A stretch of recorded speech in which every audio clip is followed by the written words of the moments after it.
Good morning, good afternoon, and good evening, and welcome to the Logical Christian Podcast. I'm your Logical Christian, Dan Erwin. If you've joined me before, welcome back. If this is your first time here, welcome. At the Logical Christian Podcast, we look at what's going on in the world of current events, politics, science, and whatever the mainstream media feels is important to tell us, but rather than just accepting their spin and swallowing their narrative, we look at it logically, and we look at it as Christians. Links can be found in the show notes if you want to follow along. So with that, let's go be logical Christians. The amazing thing about water is that it can take on any and every shape. If it's a container, water can fill it up and take that shape. The problem with water is that when you take the water out of the container, it doesn't keep that shape anymore. But if you put it in a new container, boom, new shape, just like that. In today's world, that's basically what we've done with everything. Everything is fluid. Everything we thought we knew, or thought we thought, or knew we thought, nothing is solid anymore. And I mean nothing. And new, just horrible containers have been developed to fill up with what we once thought we knew. On today's episode, first we're going to believe how we want to believe. Then we're going to learn that just because things are the same doesn't mean things are the same. And finally, we're going to not see racism just everywhere. So open your Bible, grab a Sharpie, put on your big poofy chef's hat, and get ready for an epic game of peekaboo because, here we go. Do you know what you believe? I mean, do you really know what you really believe? And probably even more importantly, do you know why you believe what you believe? Your belief should be based on something tangible, real, unchanging, right? And no, apparently that's wrong. Now, to put a boundary on this discussion, I'm not going to discuss religions other than Christianity. Some of the others have texts, some don't. The texts of other religions have contradictions. All are works-based to varying degrees. Many have emotionalism as their base ingredient, and most are somewhat open for interpretation for a variety of reasons. But Christianity is different. The text, regardless of what some may try to claim, it doesn't have contradictions, and it's been proven right over and over again. The problem with Christianity isn't the text or the belief system. It's the people that claim to adhere to it, but make their own decisions as to what they think it says or what they want it to say or not say. Take the Thomas Jefferson Bible, for instance. Jefferson didn't believe in miracles or anything that couldn't be explained through natural processes, so he simply cut out all the passages that didn't fit that requirement, and it resulted in a Swiss cheese Bible that didn't say anything like what the Bible actually says. I mean, sure, it was still full of good morals and good laws and good principles and good stories, but the point and meaning of the Bible was gone. Inside of Christianity, and let's limit this to Protestant Christianity, we have a number of debates about what the Bible says right now. Calvinism versus Arminianism. What exactly does the term election mean? Young earth versus old earth creation. What exactly does it mean by the word day? Women preachers, teachers, and elders, or not? What exactly did Paul mean? And continuationism versus cessationism. Are the miraculous sign gifts still for today, or do they end with the apostles? And the list goes on. But what any Protestant must admit, unless he or she is being disingenuous, is that there is only one correct interpretation of the Bible. Now, we can bicker and argue about which one it is, but if the views contradict, like all of those I just mentioned, either one is right and one is wrong, or both are wrong, because they can't both be right. It's literally impossible. The problem that we're seeing in all denominations at this point is that there's either a Cold War starting to simmer between the ways people are interpreting the Bible, or they're in a full hot war right now. People choosing sides, battle lines drawn, weapons out. The most recent example of this is found in the Methodist Church. Just a few days ago, found on FoxNews.com, headline, nearly one-third of churches split from regional Methodist church body amid ongoing schism about sexuality. This happened over the November 19th weekend during a special session of the United Methodist Church North Carolina Conference. In this session, the delegates voted overwhelmingly, 957 to 165, to allow 249 congregations, or about 32% of the total, comprising about 22% of the members in that conference, to leave. The split revolved around one core issue: homosexuality in the church, specifically the ordination of or marriage by the church of, quote, self-avowed practicing homosexuals.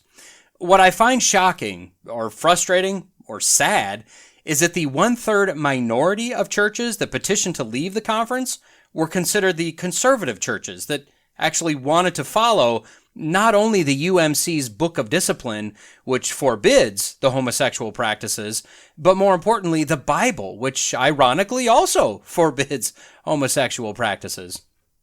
Backing up a bit, this issue came to light, or more accurately, to a head in 2019 at what I believe was the last general session of the UMC held prior to and since COVID. This was actually a special session that was called to, per their website, quote, act on a report from the Commission on a Way Forward, authorizing them to examine paragraphs in the Book of Discipline concerning human sexuality and exploring options to strengthen church unity.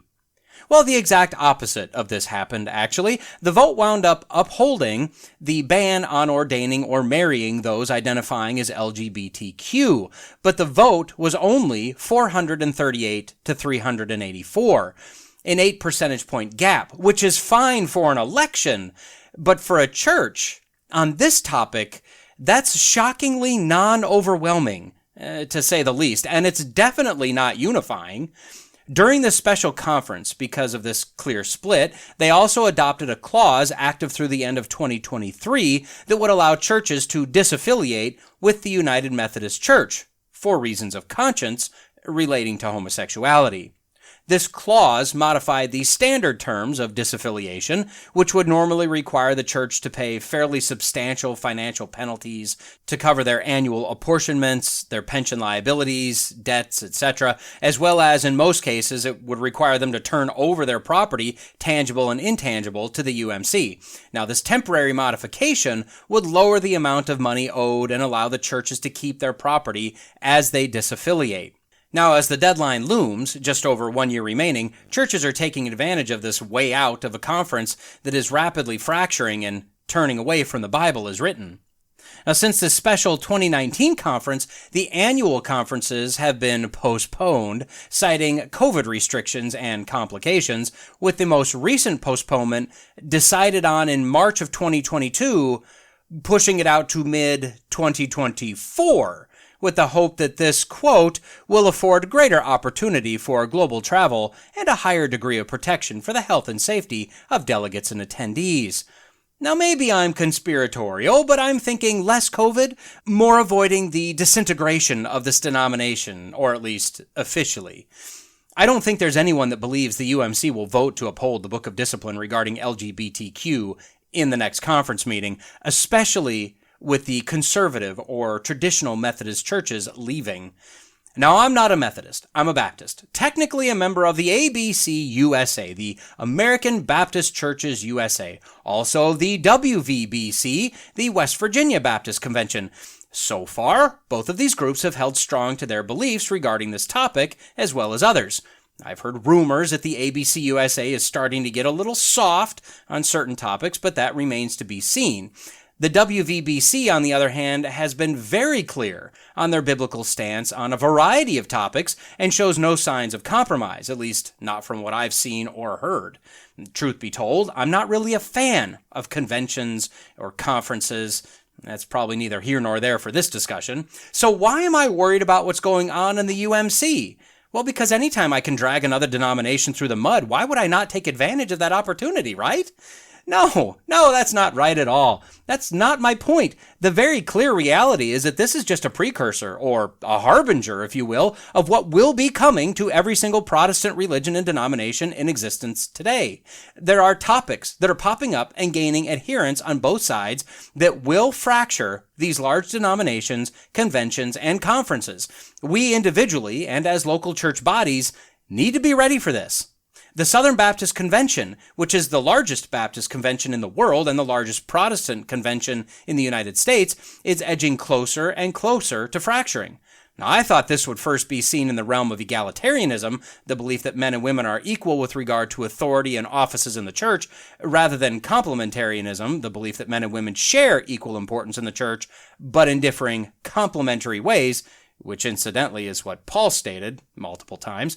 But with the departure of Beth Moore from the Baptist faith to the Anglican faith, which has some real biblical problems regarding their belief in baptism, salvation, eternal security, eternity after death, etc., but it allows her positions of authority and power, which is what she really desires.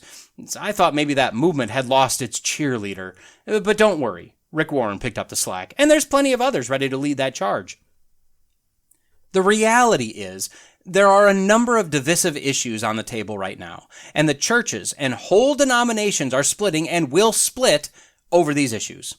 So what do you believe, and why do you believe it? The bottom line is that you're free to believe whatever you want, but if it's not in the Bible, don't call it Christianity, for all of our sakes. Same goes for twisting the scriptures or selectively following the scriptures. If you're not all in, why would you bother at all?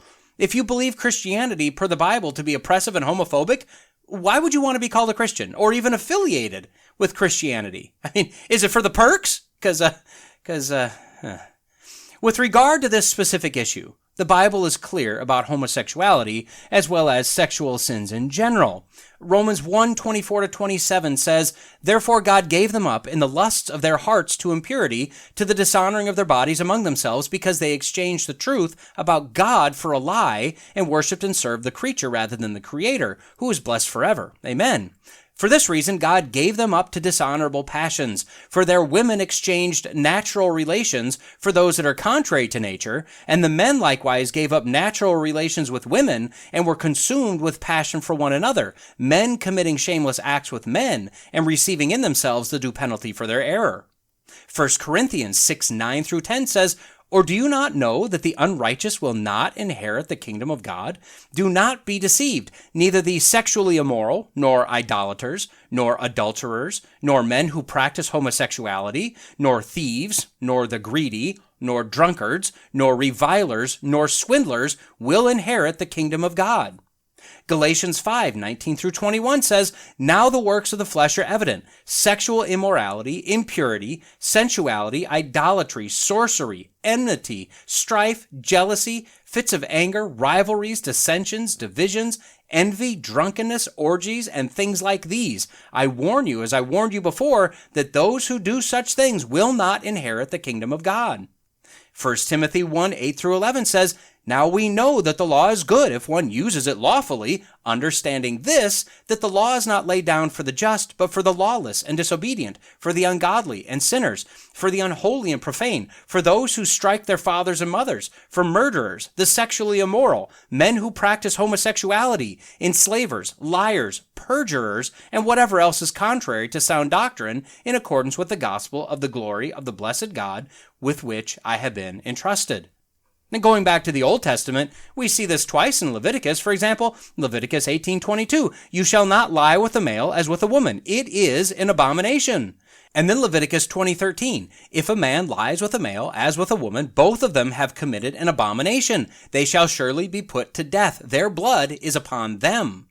Now, the good thing is that salvation is for all, and there is no sin that can't be forgiven. There are a lot of theories as to what the unforgivable sin is, but it's simply to die while rejecting the salvific gift of Jesus. As for any other sin, regardless of what it is, it can be forgiven. We read this in 1 Corinthians 6:9-10.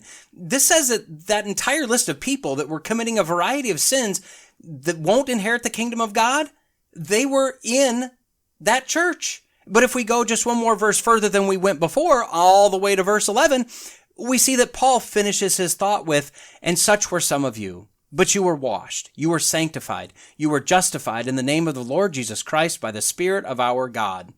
Some of those in that church were what we would consider to be the worst of the worst. But through the salvation of Jesus, they were washed clean, forgiven, justified, and sanctified. That offer applies to everyone, regardless of their past. But salvation has two requirements: repentance and faith. These individuals that are claiming Christianity, yet living in unrepentant homosexual sin, they're not Christians. They're not saved. By definition, they can't be. The Bible couldn't be any clearer on this. And I've heard various arguments. Oh, this only applies to men since women aren't named. Or this only applies to adultery if you have homosexual or any sex with someone you're not married to. I'm telling you, the gymnastics a person has to do in order to twist their way around what is clearly stated in the Bible is impressive, if nothing else. So back to the UMC. Those leaving the denomination aren't willing to throw the Book of Discipline and the Methodist faith away. I've read that some churches are leaving altogether, some are becoming non-denominational, but the vast majority want to stick with the Methodist faith and tradition. To that end, the Global Methodist Church, or GMC, has been formed. This is considered to be the conservative, traditionally Methodist alternative to the UMC. And this isn't just for the United States. This is global and is being heavily pursued by those outside of the United States and generally outside the first world who seem to be competing to see who can be the wokest country of them all. The nations of the world in general do not agree with what's being pushed by a small minority of people in this world. They just want to worship God the way the Bible tells them to, not twist in the wind with every new cause, every new emotional need, every perverse squeaky wheel that wants it their way. Now, there are differences between Baptists and Methodists, and I use Baptist as the comparison because I'm a Baptist. And that's a matter of biblical interpretation, which again, I maintain there is a right and a wrong. So either we're both wrong, or one of us is wrong and the other is right. But what I can say is that traditional Methodism is much closer to what I believe the Bible is telling us than what the UMC is becoming. And the GMC isn't making the compromise the UMC is, which is minimizing the true meaning of salvation and risking the eternity of their members. So let me close out this segment by bringing this all the way back down to you and me. Do you know what you believe? And I know people will debate me on this, but I think as, if not even more importantly, do you know why you believe what you believe? I've been teaching a Sunday night class at my church for a couple years now. It's a small group based on kind of deep dives into theology. It's a class of why we believe what we believe. I've been given a lot of freedom in this. I'm not beholden to only Baptist materials, and included in this group is the pastor and the head of our deacons, so it's not like I'm allowed to run all willy-nilly. But I've been challenging this group with the why behind the what. And from the youngest to the oldest, everyone, including me, has had to step back at various times and rectify what we believe regarding certain topics with why we believe it. And some have even had to modify beliefs on certain topics because they've gained a deeper understanding of what the Bible says about it versus what they always thought was true. And this is what we should all be doing. I think for a very long time, at least in the United States, Christianity has had it very easy. From our founding as a generally Christian nation to the granting of religious freedom, it hasn't really been until relatively recently that we've come under any real persecution for our beliefs. And it's only been very recently that we've had full-blown infiltration into our core denominations by those that want to reinterpret and rewrite the Bible. So we, who for so long have used the phrases walk by faith and Jesus did it, which are both biblical and correct, must now work to deepen our understanding of the Bible and the world. Additionally, we must hold each other accountable. Iron sharpens iron, right? We must hold our pastors and leaders, our churches, and our conventions and denominations accountable. Now, I firmly believe that we must be prepared, ready and willing to confront, and it doesn't have to be combative, those who want to sneak or wedge or blatantly shove in doctrine and beliefs that the Bible does not say or that it specifically forbids. That may mean a change in pastor. It may mean a change in churches or the disaffiliation from a convention. It may mean being called fill-in-the-blankophobic or hateful or discriminatory.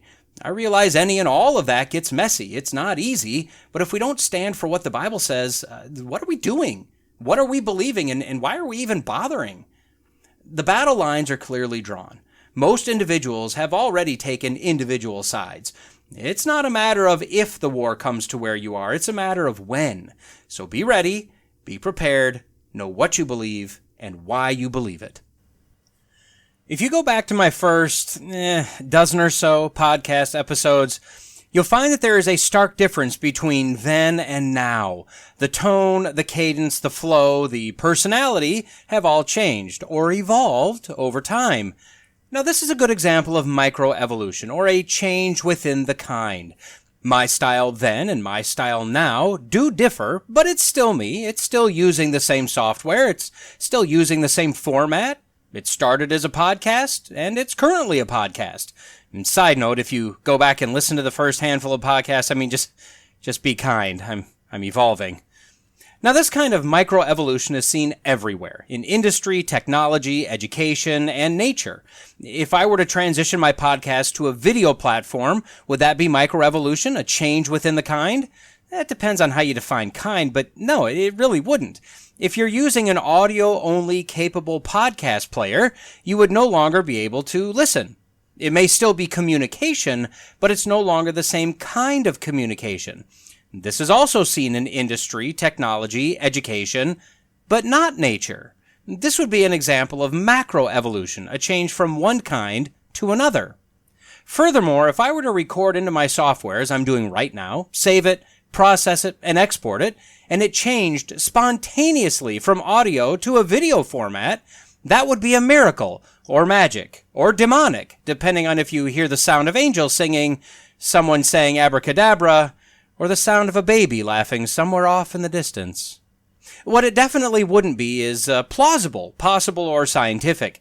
I can believe that it happened spontaneously on its own, but that's a belief structure. That's a religion, not science, not provable in any way. Enter evolutionary science, and specifically for today, the evolution of humans. This is the belief that man came from monkeys over a long period of time, because that transition happening rapidly is simply silly to think about. And this happened through a series of beneficial mutations, of which none have ever been seen, ever, which allowed the mutated to be the fittest and most able to survive, ignoring the fact that minor mutations are generally the first to die in the animal world for a variety of reasons, passing these mutations to the next generation, disregarding the fact that in general DNA actually repairs itself in the process of creating new life through the combination of two strands of DNA to create a new unique strand, eventually changing into a new kind of thing, with absolutely no proof of any transitionary forms at all, anywhere, ever, to make this link, except in the textbooks, museums, and ironically named science journals. I'll admit, there is one aspect of the scientism of evolution that does amuse me. It's the discoveries that these scientists make on a regular basis that upsets what they've claimed to be fact for many decades, and the scramble to try to shoehorn what they just found into their evolutionary timeline. Equally amusing, yet somewhat frustrating, is the complete lack or willing disregard of common sense and logic with regard to their findings.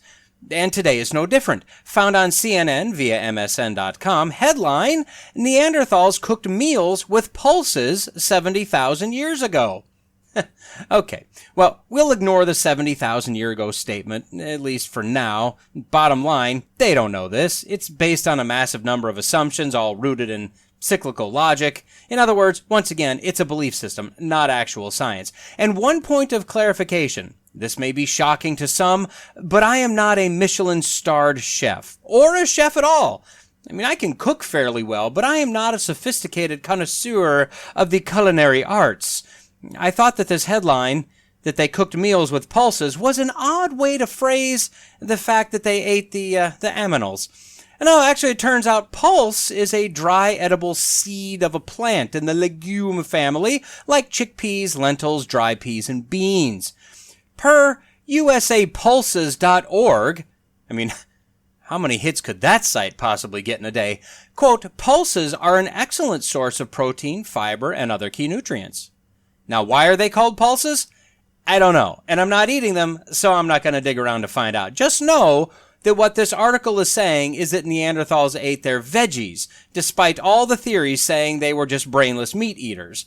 So this article starts with, quote, Stone Age cooks were surprisingly sophisticated, combining an array of ingredients and using different techniques to prepare and flavor their meals, analysis of some of the earliest charred food remains has suggested. Specifically, this study, which was published in your favorite journal and mine, Antiquity, and side note, my personal favorite is the annual antique swimsuit issue. I'll let you decide if that means an antique swimsuit or an antique model in a swimsuit. Anyway, this study focuses on two specific locations, the Schneider Cave in northern Iraq and the Franchi Cave in Greece. Now, clearly those were most definitely pronounced incorrectly. So this was a pre-human, allegedly in the time of the Neanderthals, which were definitely not Homo sapiens, definitely not humans, like, we're humans. We'll come back to this. To the shock of the archaeobotanical scientists, and yes, that's apparently a real thing, they found that Neanderthal cooking was complex, comprised of multiple steps and a diverse range of foods. In addition to the plant and seed matter and the pulses, or pulsi, I'm not sure, they found a, quote, bread-like substance in the Greek cave, but they weren't sure what it was made from. Now, my guess is that they aren't sure because, as we know, the semi-evolved Neanderthal was too stupid to make bread. I mean, the fantasy world these people must live in, right? Looks like bread, but that can't be bread. Doesn't fit the timeline. Now, the Schneider Cave was apparently inhabited by both Neanderthals about 70,000 years ago and Homo sapiens about 40,000 years ago. Not at the same time, and Mother Gaia help you if you think they existed at the same time. The cave in Greece had food remains from 12,000 years ago, clearly from Homo sapiens. Now, the curious thing is that, quote, despite the distance in time and space, similar plants and cooking techniques were identified at both sites, possibly suggesting a shared culinary tradition, said the study's lead author, Dr. Siren Kabuku, an archaeobotanical scientist at the University of Liverpool in the United Kingdom. Going on with the quote, based on the food remains researchers analyzed, Neanderthals, the heavy-browed hominins who disappeared about 40,000 years ago, and Homo sapiens appeared to use similar ingredients and techniques, she added, although wild mustard was only found at the Schneider Cave, dating back to when it was occupied by Homo sapiens. Tradition. Maybe they both had Betty Rocker cookbooks, Mrs. Kabuku was also shocked to find that they used multiple ingredients in their cooking. Quote, an indication that flavor was clearly important. I mean, this is an educated scientist. This is supposed to be a highly logical individual. What do you say to this? The thought that taste might have been important to Neanderthals is a new revelation to her? I mean, just wow. Now, she also had her mind blown because clearly the Stone Age stupid Neanderthals who couldn't even stay not extinct were just meat eaters. But no, in fact, quote, it's clear they weren't just chomping on woolly mammoth steaks. Another narrative killer, the fact that, quote, the Stone Age was not just a brutal fight to survive, at least these two sites, and that prehistoric humans selectively foraged a variety of different plants and understood their different flavor profiles. Do you ever wonder if the prehistoric movies were based off of science, or was it the science that was based off of the movies?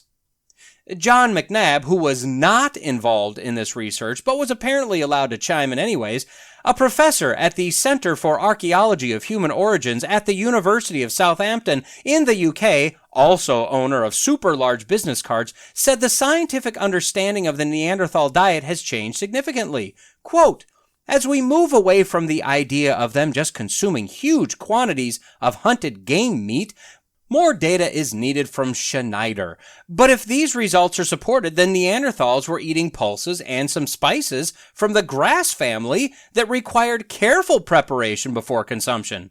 Sophisticated techniques of food preparation had a much deeper history than previously thought. Okay, so let's back up a bit. Let's start at the time frame of 70,000 or 40,000 or even 12,000 years ago. This is what we like to call pure fantasy. They have no way of knowing these dates. These are dated based on where they were found, the layer of earth that these things were found in, and those layers are dated by what's found in them.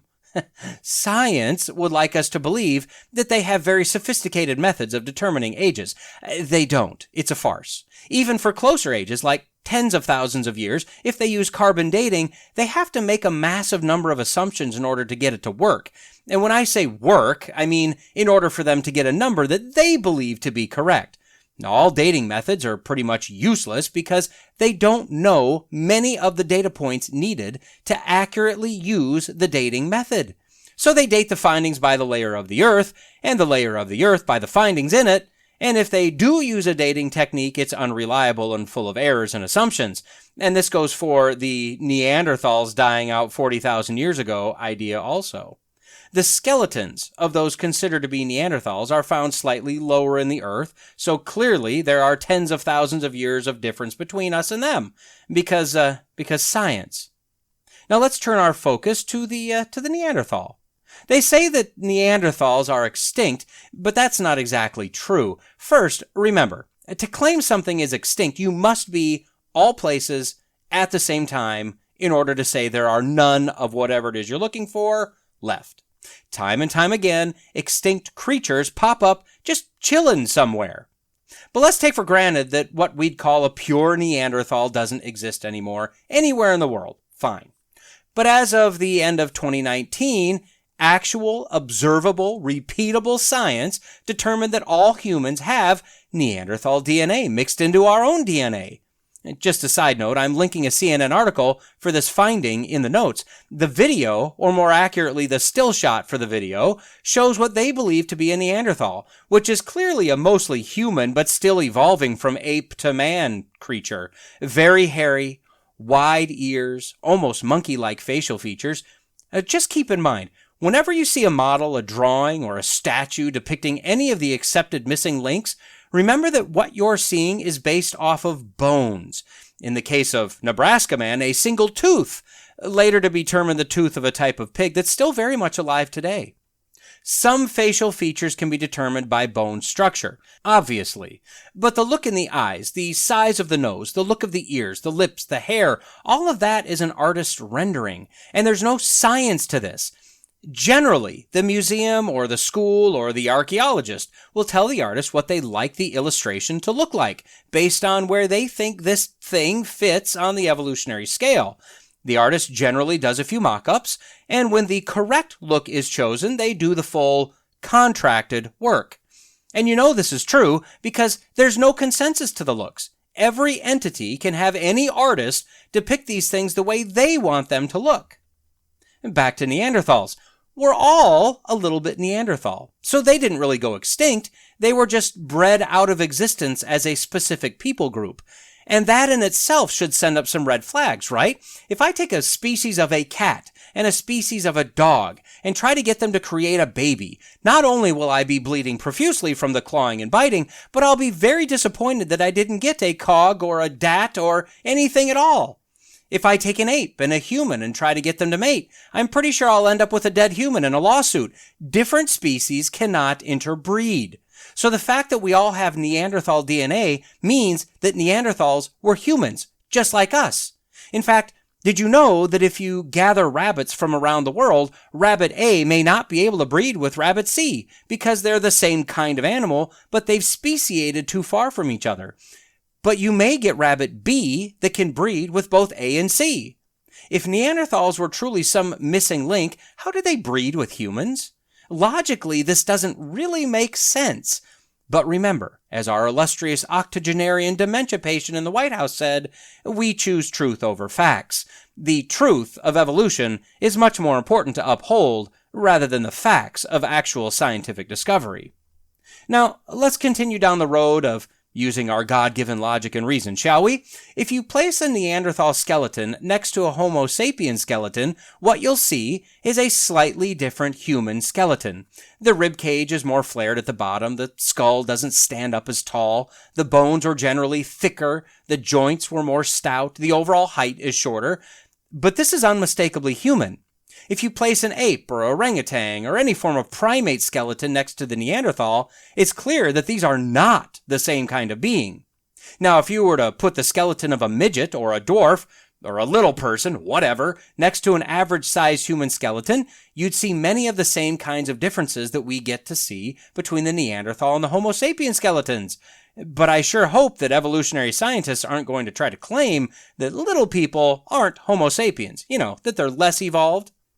The Neanderthal was simply a human, a different people group, one that was shorter and stockier, but just human, like all other humans.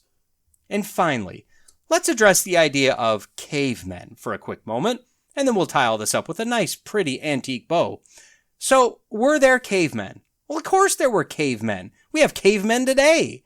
Ever since man was given the chance to pursue opportunities outside of the Garden of Eden, people likely lived in caves. Maybe not immediately, but for most of human history, the real history, people have lived in caves.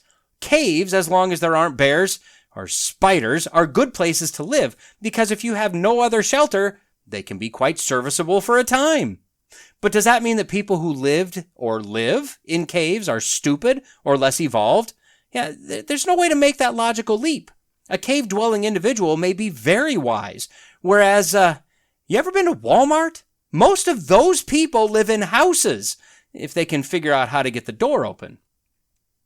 I love it when science discovers something that becomes a revelation to them, while the rest of us are just wiping Cheeto dust off our fingers onto our shirts saying, no. It's also interesting how evolutionary science is nearly always directly opposite to the creation account that's recorded for us in the Bible. They say stars, then planets. We say planets, then stars. They say death before man. We say death because of man. And in this case, they say meat before plants. Well, our Bible tells us plants, then meat.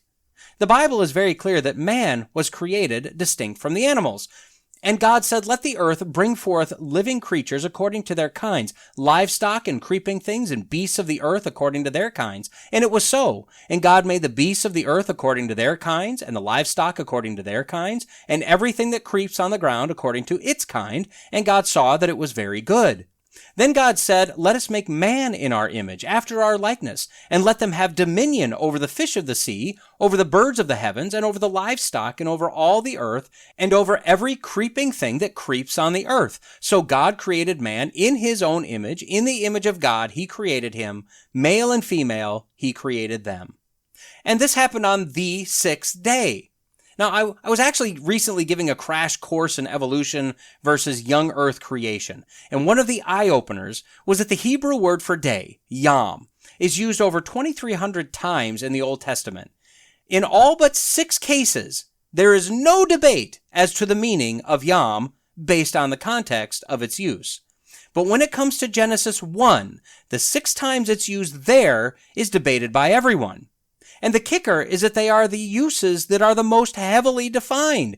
They use the definite article the. They're given a number like first, second, and so on. They're bounded by evening, and they're bounded by morning. They can't be any more defined as a 24-hour typical day. So God made birds and fish before, then animals, then man, distinct creations, not an evolutionary chain of events. And then God said, behold, I have given you every plant yielding seed that is on the face of all the earth, and every tree with seed in its fruit. You shall have them for food. And to every beast of the earth, and to every bird of the heavens, and to everything that creeps on the earth, everything that has the breath of life, I have given every green plant for food. And it was so. See, we all started as vegetarians, admittedly to my horror. Now, after sin got us kicked out of the garden, everything started falling apart. We get our first murder, and likely sometime after that, man started eating animals. By the time of the global flood, it is highly unlikely that man was not eating animal meat on a regular basis. But apparently not Noah or his family. As we learn in Genesis 9, the fear of you and the dread of you shall be upon every beast of the earth, upon every bird of the heavens, upon everything that creeps on the ground, and all the fish of the sea. Into your hand they are delivered. Every moving thing that lives shall be food for you. And as I gave you the green plants, I give you everything. This is where Noah, his family, and all of us were now allowed by God, by the Creator, to eat the flesh of animals. We also know that 6 generations after Cain, I'm not sure how many years, but definitely no more than 1,000 years after our creation, we had, among others, Jubal, the father of all those who play the lyre and the pipe, and Tubal-Cain, the forger of all instruments of bronze and iron.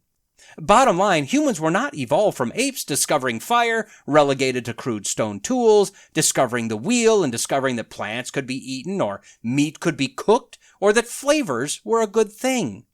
Humans were created distinct and smart and capable. The reason that Neanderthals lived in the same area as Homo sapiens, the reason that cooking techniques 12,000 years ago look to be the same as those 70,000 years ago, 2,000 miles away, is because those times are fantasy. The evolutionary timeline is a fairy tale, and the cooking techniques were similar because after the flood, at the time of the confusion of languages at the Tower of Babel, man spread out from what is now central Iraq to various locations around Asia, the Middle East, Europe, and eventually the world, taking the knowledge they had already garnered with them. You know, it's a peaceful feeling to have a solid, unchanging, historical account to work from. The Christian who rightly believes in the only correct account of a young earth, of a 6-day creation, doesn't have to scramble to update the timeline and move events around and twist the narrative to fit in various discoveries. We can simply look at what to the world are mind-blowing revelations and say that, that makes sense. I could have told you that. The Bible gives us a basis in true truth. It doesn't describe everything to the smallest detail, but it does give us everything we need in order to make sense of the world around us. And isn't that what man is striving to do in pretty much everything? Just make sense of what we see in this world. So maybe you can help me out here. Now, I've got a quandary. I'm embroiled in a conundrum. I'm ensconced in an enigma. Okay, clearly I don't know how to use those words. And that, my friends, is the problem I'm having these days. I don't know what words mean anymore. I mean, I used to know what words meant, but words don't mean those things anymore, except when they do. But that's only sometimes, if ever at all. Think about it. Now, I'm not talking about words like cool. That used to be an indicator of the lack of warmth. Now it means hip, which used to mean the thing I'll likely break the next time I fall down, but now means radical, which used to mean something that has greatly departed from the norm. But now that means awesome, which used to be a term related to God, the one of the Bible, but now that means cool. Now, I'm not talking about those. Those are terms that have been co-opted for use as slang terms. I'm talking about the literal definitions of very serious terms. Gender. This used to refer to the only two created, scientifically provable sexes, male and female. Now gender is based on feeling. Whatever you want to feel, that's your gender. And it's your prerogative to throw letters and sounds together to create your own pronouns for your own feeling at the time. Vaccine. Prior to 2021, per the Internet Archive, this was defined in Webster's dictionary as, quote, a preparation of killed microorganisms, living attenuated organisms, or living fully virulent organisms that is administered to produce or artificially increase immunity to a particular disease. But after the COVID newly defined vaccine was developed, the term genetic therapeutic apparently didn't test as well. So the term vaccine was redefined as 1. A preparation that is administered, as by an injection, to stimulate the body's immune response against a specific infectious agent or disease, such as A. An antigenic preparation of a typically inactivated or attenuated pathogenic agent, such as a bacterium or virus, or one of its components or products, such as a protein or toxin. B. A preparation of genetic material, such as a strand of synthesized messenger RNA that is used by the cells of the body to produce an antigenetic substance, such as a fragment of a virus spike protein. Or number 2, a preparation or immunotherapy that is used to stimulate the body's immune response against non-infectious substances, agents, or diseases. Oh, got it? Along the same lines as that, misinformation. This used to mean incorrect information or lies. Now it means anything that goes against the accepted narrative of either those in charge or those screeching the loudest. Truth. Staying in this same general category. This used to mean something that was verifiable, something that never changed. Now it's defined as a personal viewpoint on a subject, typically based on feelings at the time and conjecture. And that brings us to the one I'm having my brain repeatedly cramped on today. Racist. Now correct me if I'm wrong, but didn't this used to mean something about an individual hating another individual because they were a different ethnic group, a different skin color, something like that? I mean, it's a stupid term, as all humans are the same race, the human one, but taking it at face value, isn't that what it used to mean? And yes, I know that the definition has been obliterated over the years, especially the last handful, but I think we're set for another definition change here. I've got 2 articles that I want to touch on. They're both short-ish, but they're both along the same lines, and they both call into question either the IQ or the motive, or both, of a large number of people across the world, or at least what's termed the First World, which, wow, that's kind of heading for a redefinition of its own, isn't it? So first found on metro.co.uk via msn.com, Mel B shocked by racism in America while filming BBC series. Quote, "It changed my outlook."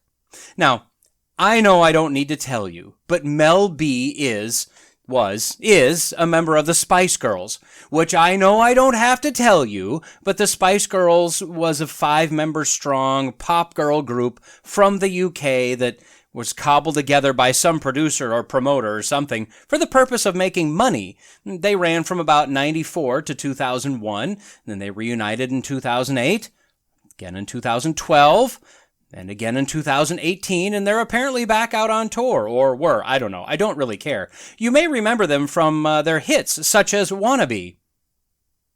No, I'm just kidding. They did have a few top 10 hits, but let's be honest, at this point in time, people generally know of the Spice Girls, but they don't know the Spice Girls, and for good reason. They're a generally lost-in-the-mix, forgettable group. Like I said, they were designed and created to make some quick cash, and I have no doubt that they fulfilled their purpose. The members, of course, have gone their separate ways, until recently, with varying degrees of success.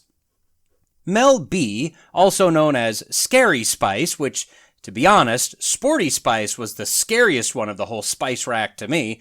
She was the black one. Now, some may say that's racist. I don't think it is. It's what I used to call a description. In fact, the easiest description, because she's the only black one in the group. Now, maybe you want me to call her an African American. Okay, well, I don't know if she's of African birth or descent, and she's from the UK, so she may be offended by that, as she's apparently very easily offended. And truth be told, she's not really black at all. She's a nice medium brown color. But for our purposes, she's the black member of the group, which is no more racist than if I said Baby Spice was the blonde, or that Ginger Spice was the redhead, as they too are the only ones sporting those hair colors. And then there's Victoria Beckham, arguably the most well-known today, who was Posh Spice, who was supposed to be the hot James Bondish girl. I don't know, whatever. Back to our article. Apparently Mel B came over to the US, specifically to Colorado, to film a 3-episode BBC series following the footsteps of Isabella Bird, entitled For Trailblazers, a Rocky Mountain Road Trip. Now, Isabella Bird was apparently a rather infirm woman who decided to travel the world and write books. No, I'm sure her story is much deeper than that. I'll put a link to her Wikipedia page if you want to delve deeper. That's not why we're here today. In the early 1870s, she, as part of her travels, came to America, to the Rocky Mountains of Colorado, as she had been told that the mountain air was good for treating malaise, and rode on her horse for 800 miles, documenting her travels. She sounded like she was a tough old bird. Pun, pun, pun. And she's apparently one of Mel B's biggest heroines. So, Mel B, along with comedians 69-year-old Ruby Wax and 32-year-old Emily Attack, decided to cover the same path that Isabella Bird covered. In this interview, the opening sentence states, quote, Mel B has admitted how, quote, shocked she felt traveling to America and encountering racism there in today's day and age, emphasizing that it's, quote, still there. Apparently, she also stated that this personal experience changed her outlook in a few ways. Okay, so what was the racism that shocked Mel B about her time in Colorado? Well, let me caution you. You're going to want to sit down for this. Usher the kids out of the room. Either turn the volume down or put in some earbuds. Pull the car to the side of the road. She was shocked by how few people of color she encountered in Colorado. And there it is, racism. If blacks aren't forced to live in a state they don't want to live in order to artificially create demographics up to Mel B's standards, that is literally racism. She stated, quote, so even though Colorado is massive, the whole world is massive, but when it actually comes down to it, where people of color, whether it be mixed or brown or some kind of mix of ethnicity, they kind of have it even harder. People of color. Yeah, I think you heard her correctly. She just came out fearlessly, mind you, and just said it. Now, personally, I think this is way too important just to gloss over. I think we need to hear that quote one more time. Quote, "So even though Colorado is massive, the whole world is massive, but when it actually comes down to it, where people of color, whether it be mixed or brown or some kind of mix of ethnicity, they kind of have it even harder. People of color." Kind of get you right in the feels, doesn't it? And if you can tell me what she said, I'll give you a shiny new dollar. She did go on to clarify, though, the trio of women, if I'm allowed to use that term anymore, encountered two sisters, champions in lasso, who had to, quote, fight harder for their positions being women of color. So champions in lasso, and they had to fight harder. In what way, Scary? What way did they have to fight harder? Harder than just having it handed to them? Or were they literally discriminated against? Were they given smaller lassos or harder objects to lasso? Maybe they had to ride on old broken down horses that are off to the side reserved for the blacks. Unfortunately, Mel doesn't go into detail here. Let me reiterate, champions of lassos. So, hashtag racism. Now, the article goes on to say that, quote, the Spice Girls speculated that when Isabella set out on her travels, she may not have, quote, stumbled across many people of color, based on the journey Mel, Ruby, and Emily went on themselves. Quote, we had to seek them out, Mel added. Quote, but who knows? That's the one thing we didn't really ask, that I didn't ask. Okay, so see, in the 1870s, this woman may not, speculation, have encountered many black people. But who knows? Mel didn't ask. Now, I'm not sure exactly what she didn't ask, but whatever it was, it seems to me to be the key to her shocked feelings, and maybe she should have asked somebody. But no, she's shocked. So shocked, it appears, that she's unable to string words together to form coherent sentences. And that, too, is quite obviously racist.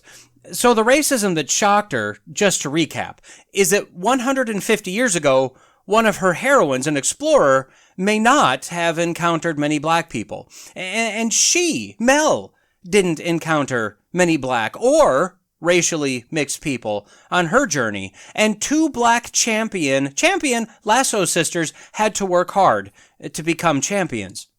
Well, I looked up the racial demographics of Colorado, just for fun, right? As of 2021, there are about 5.8 million people in Colorado. About 3.8 million, or 65.2%, are white.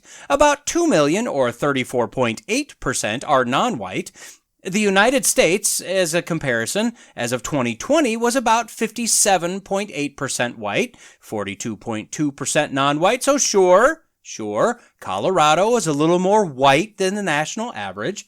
Now, Scary Mel isn't from the U.S. She's from the U.K., and clearly, because of her experience, we're racist because we apparently hide all those non-whites from foreigners because we just don't want people to get scared or something. I'm not sure. So the implication from her statement, knowing the numbers I just gave you, is that the U.K. must be a perfect mix, or even heavily non-white.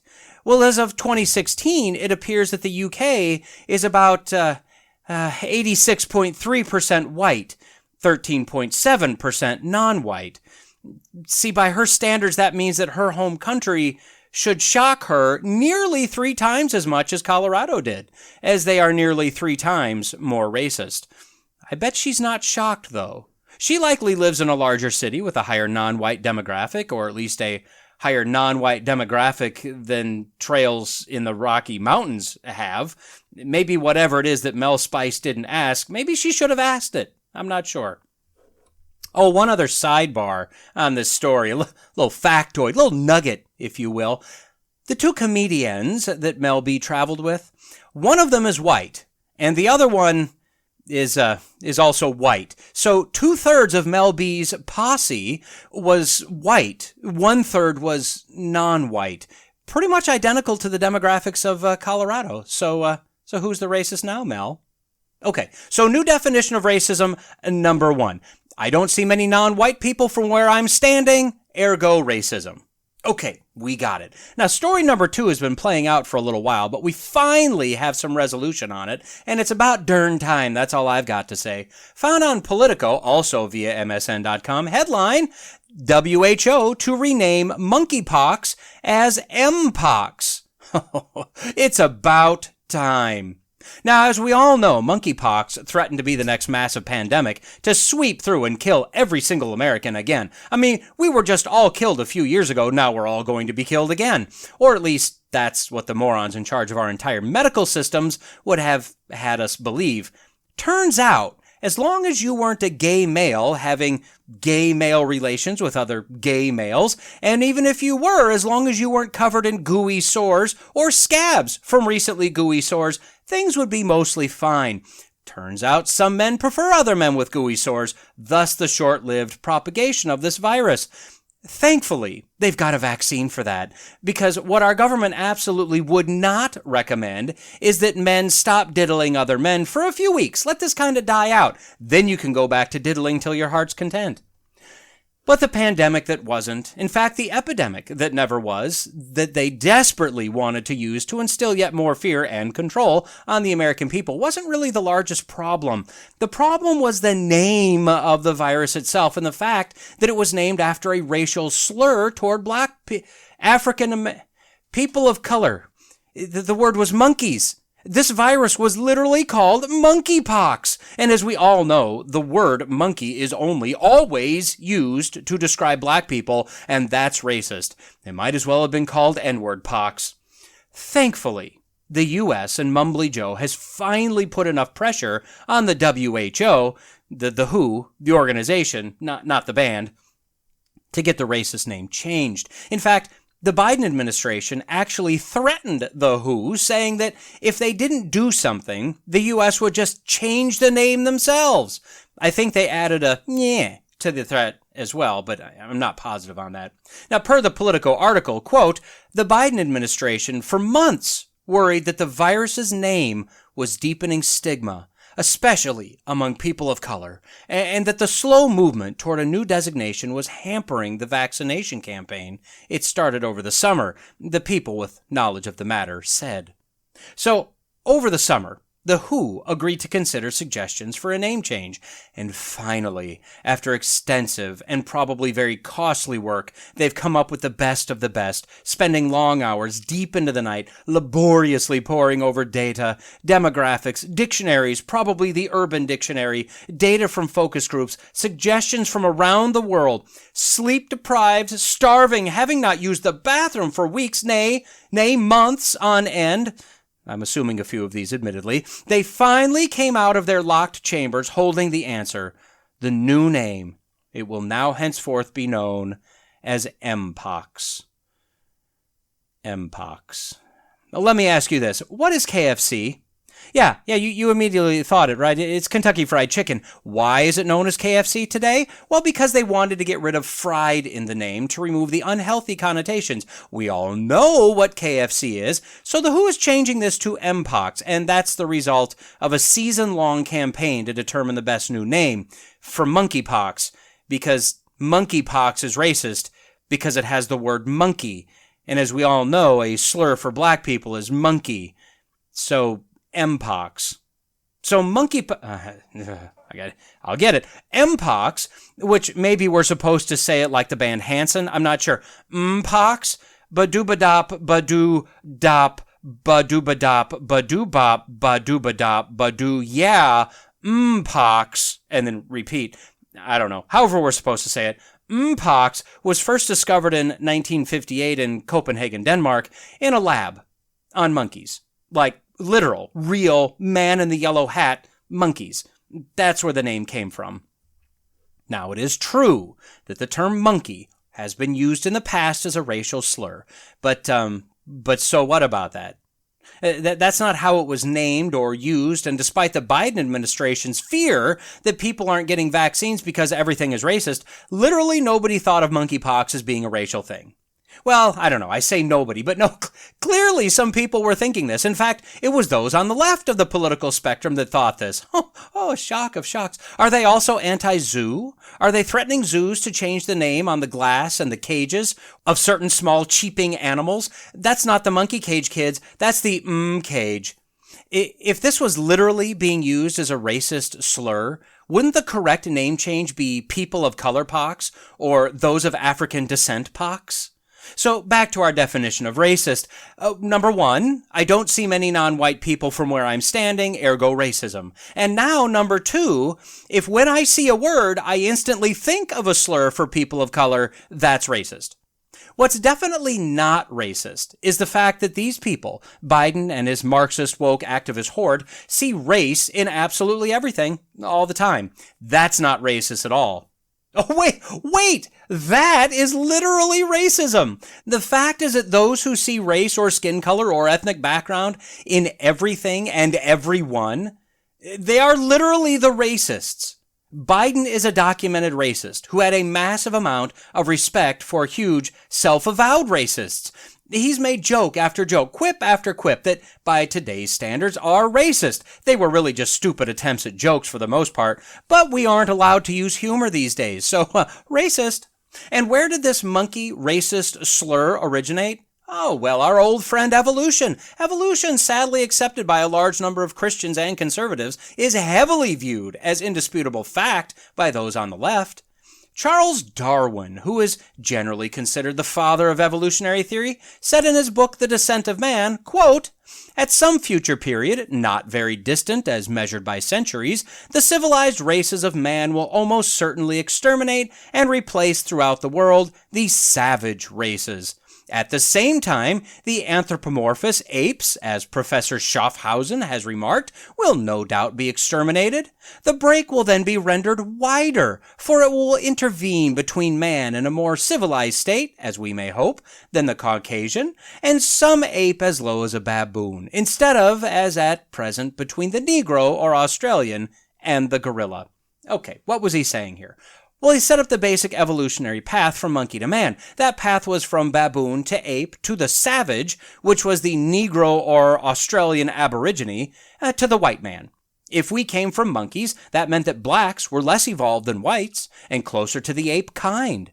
Darwin speculated that eventually we'd just do away with all the savages, we'd exterminate the blacks, which Planned Parenthood is doing their best to get done, and probably kill off all the apes as well, since they look too much like humans, and so then the evolutionary gap would be wider than it was in his day. Now, instead of being between monkeys and apes and blacks, blacks and whites, it would be monkeys and whites.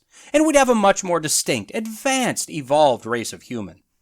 The idea that blacks are less human, more ape, was a godless evolutionary fairy tale, widely adopted by the left. Now, the left won't say this out loud, but this is what they believe, and this is why they've always been and will always be racists.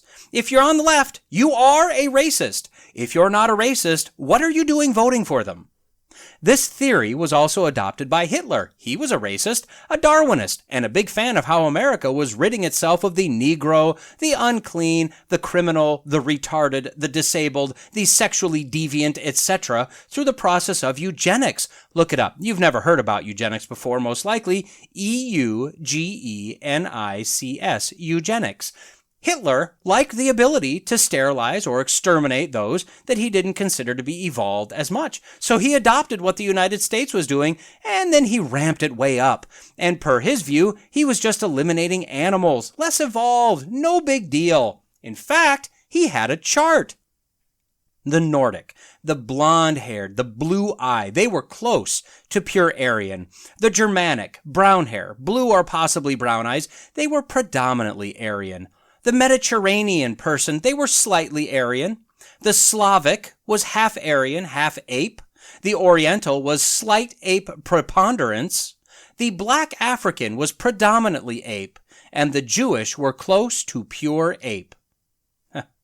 See, when we step out of the truth of the Bible, that God created everything, that God created man and woman, all of this in 6 days, that man and woman had kids upon kids upon kids, that the sin of man corrupted the world to the point that the hearts of man was only evil continually, so God wiped out everyone except 8 people, and from those 8 people, or more accurately 6 people, we get every person, every skin color, every facial feature, every hair type, every shape, every size, every form of human that's lived over the last 4,500 years, meaning there aren't many races, there is one race, meaning that it doesn't matter what skin color Mel B sees in Colorado. It matters how we all treated each other, us to her, her to us. It means that the old slur of monkey is nonsense because a black man is no more related to a monkey than a white man, and the only relation we have is that we were all created by a common designer. And when you're grounded in the truth, you're not basing your world in thoughtless emotionalism, causing you to see everything through a racial lens, which makes you the literal racist. You're basing your worldview on actual, literal truth. The only 2 races of human in this world are saved and unsaved. Beyond that, physical differences are nothing but the glory of God's blessing on design. But no. All of that is myth and fairy tale. And we definitely know that tacked on to the definition of racism are now, if I don't see enough non-whites from where I'm standing, and if I see any sort of word that can be used as a racial slur, used in any form or context, those are racist things. So I'll just ask you to keep that in mind. And that is all. Carry on. Non-racistly, of course. And with that, we've reached the end of this episode of the Logical Christian Podcast. If you've made it this far, the odds are you liked what you heard. I'd greatly appreciate a like, a comment, and a review if you're so inclined. As you likely already know, it all helps with the algorithms. Don't forget to subscribe so you can be notified whenever a new episode drops. And finally, if you found this podcast useful or entertaining, share it with your friends, your enemies, your in-laws, your outlaws. If you want to reach me, you can do so at lcpodcast@outlook.com, or increasingly, I'll be using @lcpodcast on Getter. Lawrence J. Peter said, "Against logic there is no armor like ignorance. But Jesus told us that if you abide in my word, you are truly my disciples, and you will know the truth, and the truth will set you free." So stay in the word, stay logical, stay faithful, and until next time, God bless.